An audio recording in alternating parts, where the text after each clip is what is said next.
the words from the prophet. In the desert, prepare the way of the Lord.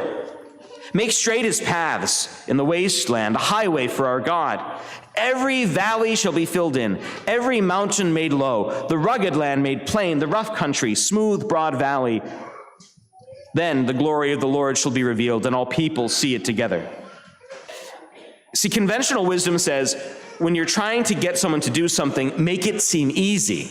Turns out our God is anything but conventional. The elevator pitch he gives both to Isaiah and to John the Baptist is basically this. Is your life messed up and seems irretrievably broken?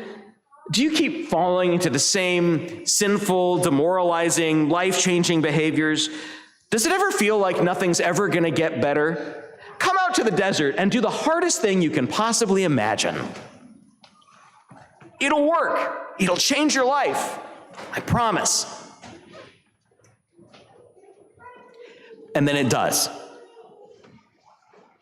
And then it does. That's what's so remarkable about this. It's why God's the only one that could hope to make this kind of a pitch. It's why the church turns us, in one sense, backwards every year to relive these moments in salvation history. This isn't just to solicit the fuzzy feelings that we associate with Christmas, but to remind us, each one of us sitting or standing here today, that we're in need of conversion. That the first words of the gospel, the beginning of the gospel of Jesus Christ, is repent and believe in the gospel. We'll hear so very often, I'm not obsessed with sin. I'm just a man who hurt, and I know that the only place that I can ultimately get fixed is right there. If you haven't taken advantage of the sacrament in a while, please, please, please, every night, 6 o'clock, on the weekends at 4:30, any other time, there's priests walking around here all the time. Grab somebody in black. Hey, Father, you got a minute?